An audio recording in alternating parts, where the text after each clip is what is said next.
Hi Boos, and welcome back to my channel. I'll be delving into different stories during this video. Today we are diving into the dark and disturbing story of Joseph James DeAngelo Jr., also known as the Golden State Killer. This man terrorized California for over a decade, and today we'll explore his early life, his crimes, and how his past may have shaped the monster he became. Joseph James DeAngelo Jr. was born on November 8, 1945 in Bath, New York. His early years were marked by trauma and instability. DeAngelo witnessed the brutal rape of his 7-year-old sister by two men while his family was stationed in Germany. This horrific event had a profound impact on his psyche, shaping his views on violence and control. Returning to the United States, DeAngelo's family life remained troubled. His father was a stern and abusive man, and his mother struggled with her own issues. The instability at home combined with the traumatic event in Germany set the stage for DeAngelo's dark past. Despite these early challenges, DeAngelo seemed to lead a relatively normal life on the surface. He joined the Navy, served during the Vietnam War, and later became a police officer. But beneath this facade, a sinister side was brewing. Starting in the mid-1970s, a series of brutal rapes and murders began to plague California. Initially known as the East Area Rapist, DeAngelo would break into homes, binding and assaulting his victims. A teenage girl was raped today in her home in Contra Costa County, and though officials are not saying it was the work of the East Area Rapist, they do say the crime was committed in his style. Betty Ann Bruno has more. Law enforcement officials from every police agency in Contra Costa County tonight are looking for the man who raped a 13-year-old Walnut Creek girl early this morning. The young victim was attacked in her Rancho San Miguel home. Police say she described her attacker as a white male, 6 feet tall, weighing 185 pounds. He was wearing some type of a mask or a hood. He was wearing shorts and a t-shirt. He apparently was in the residence for approximately 45 minutes. We don't know how he gained entry. She was bound. He raped her. He didn't bother anyone else in the residence, and the young girl's father and older sister were inside the residence at the time, were unaware of the attack. Johnson said her assailant may be the East Area Rapist, who is suspected of committing at least 4 other rapes in the same area, or he may be an imitator. Police are urging everyone in the Concord, Walnut Creek, and San Ramon area to be on the lookout and to report strangers in their neighborhoods who seem to be just hanging around or displaying any other suspicious behavior. This is Betty Ann Bruno in Walnut Creek for the 10 o'clock news. His methods were meticulous and calculated, often taunting the police and instilling fear across communities. DeAngelo's crimes escalated, and he became known by various names: the original Night Stalker, the Visalia Ransacker, and finally the Golden State Killer. His reign of terror included at least 13 murders, 50 rapes, and overall 120 burglaries. His methodological approach allowed him to enter homes undetected, often targeting suburban neighborhoods where he could blend in with the surroundings. But it wasn't just stolen goods that DeAngelo was after. His burglaries often escalated into violent encounters, with homeowners awakening to find themselves face to face with the masked intruder. These terrifying confrontations left lasting psychological scars on the survivors. His victims range in age, gender, and socioeconomic status, showing no discernible pattern or motive. The brutality of DeAngelo's murders shocked the nation. Victims were bound, gagged, and subjected to unspeakable acts of violence before being killed. Despite the efforts of law enforcement and the FBI, DeAngelo managed to evade capture for decades, leaving behind a trail of broken lives and shattered families. His ability to blend into society and evade detection earned him the nickname the Phantom among investigators. How did a former police officer evade capture for so long? DeAngelo's knowledge of law enforcement techniques allowed him to cover his tracks meticulously. However, his downfall came in 2018 when advancements in DNA technology and genetic genealogy finally unmasked him. The breakthrough came when investigators used a genealogy website to match DNA from the crime scenes to DeAngelo.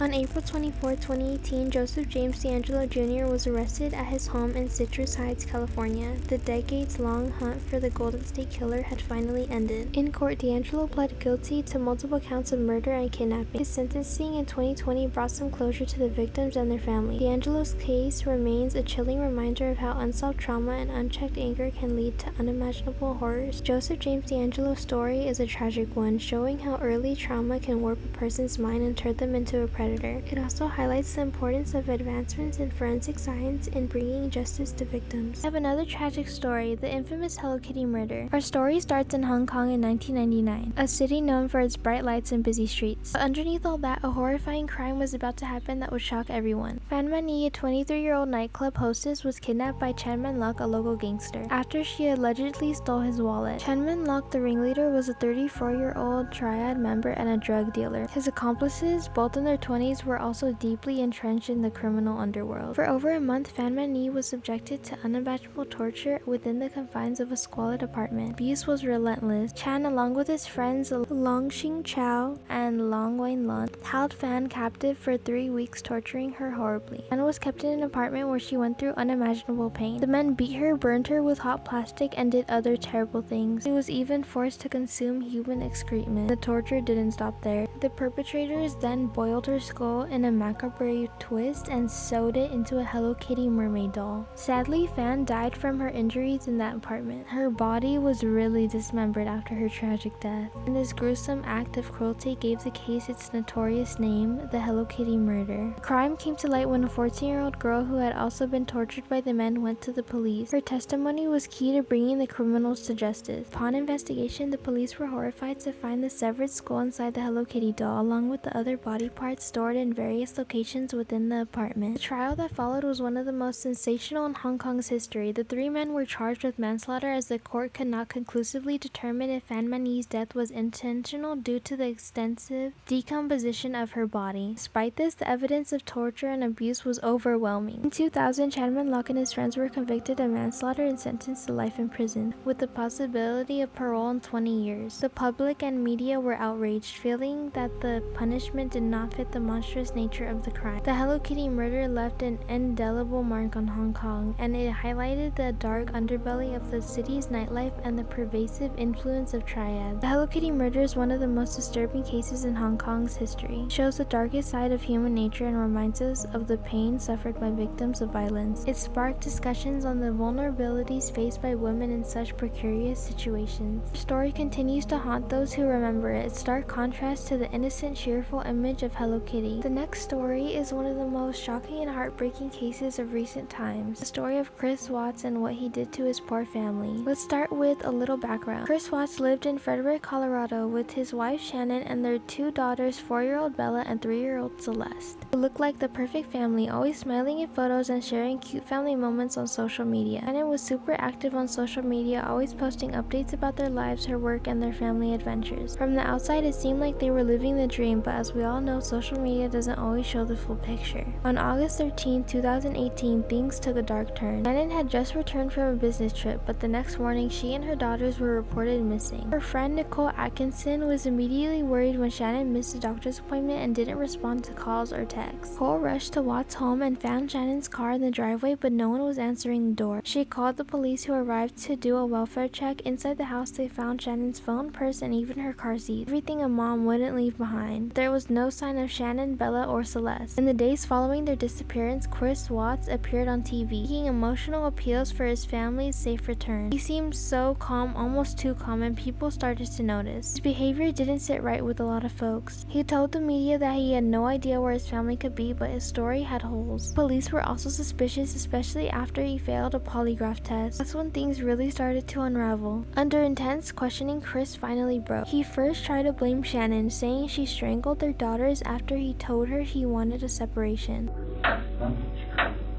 She heard him. Yeah.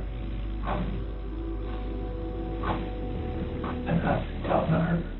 Can you believe that? But his story didn't hold up for too long. Chris eventually confessed to murdering Shannon and their 2 daughters. He strangled Shannon at home, then smothered Bella and Celeste in the car on the way to a remote oil field. That's where he buried Shannon in a shallow grave and placed the girls' bodies in oil tanks. It's beyond heartbreaking and so hard to even imagine. So why did Chris do this? Turns out he was having an affair with a co-worker, Nicole Kessinger. He wanted to start a new life with her and thought the only way to do that was to get rid of his current family. It's mind-blowing how someone could think this was a solution. In November 2018, Chris pled guilty to multiple charges, including first-degree murder. He was sentenced to 5 life terms without the possibility of parole. The case gripped the nation, and the people were outraged and heartbroken over the senseless loss of Shannon, Bella, and Celeste. The Watts family tragedy is a stark reminder that we never really know what's happening behind closed doors. It also highlights the importance of reaching out for help if you or someone you know is in a desperate situation. Shannon, Bella, and Celeste are remembered by their their loved ones and the community who continue to honor their memories. Thank you so much for joining me today. If you found this video informative, please like, share, and subscribe to my channel for more true crime stories. Let's talk in the comments. What are your thoughts on this case? Stay safe and be kind to each other. Until next time, boos.